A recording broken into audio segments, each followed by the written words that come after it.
Dans le cadre de la 5e édition du Forum C'est un d'Avignon, vaste sujet. des Je chefs pensais que c'était étoilés le ont matin. été invités à l'école hôtelière afin d'élaborer le dîner de la Renoncer. soirée inaugurale en compagnie des étudiants.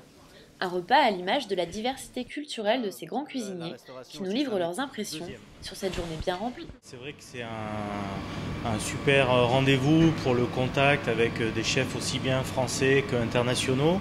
C'est le moyen d'apprendre des nouvelles techniques, d'avoir des contacts aussi avec toutes leurs brigades qui travaillent avec eux. Nous, ça nous permet d'avancer. De toute façon, ça booste la cuisine française à 200%, ça c'est sûr.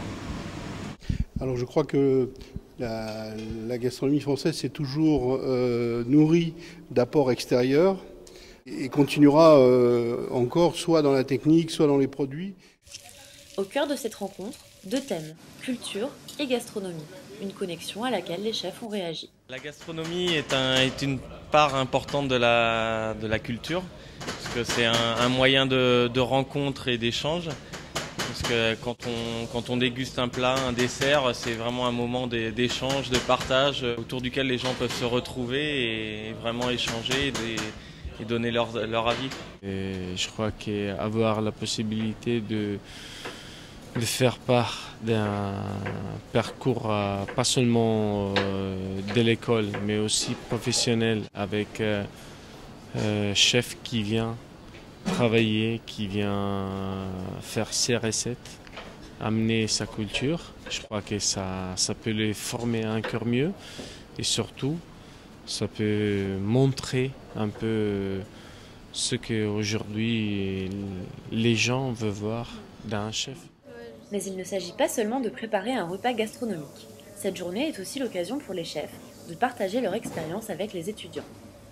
Si on arrive à en convaincre un ou deux sur la journée que ce métier est incroyable, que ce métier est un vrai vecteur d'émotion, de transmission, de créativité, on a tout gagné. Il y a des choses en cuisine, comme je pense dans tous les métiers, dans les livres on ne peut pas le voir. Je veux dire, il faut le toucher. Un partage apprécié par la jeune génération de cuisiniers qui a pris soin de noter les conseils des chefs aguerris.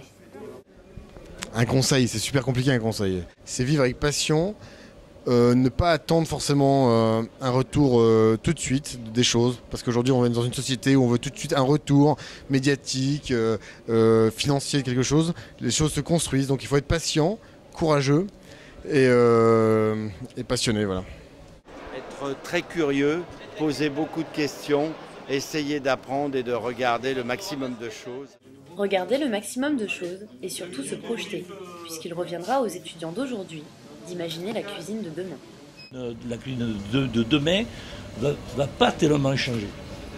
On m'a posé cette question il y a 30 ans et j'ai fait exactement la même réponse. Quant à vous dire ce que va être la cuisine de demain, je ne suis pas Madame Irma, donc ça va être difficile. Mais forcément, la cuisine va continuer d'évoluer et de s'enrichir d'apports extérieurs. Au terme de cette journée, les objectifs sont remplis. Grâce à leurs efforts conjoints, chefs et étudiants ont pu offrir un véritable repas gastronomique aux 400 convives de la soirée inaugurale.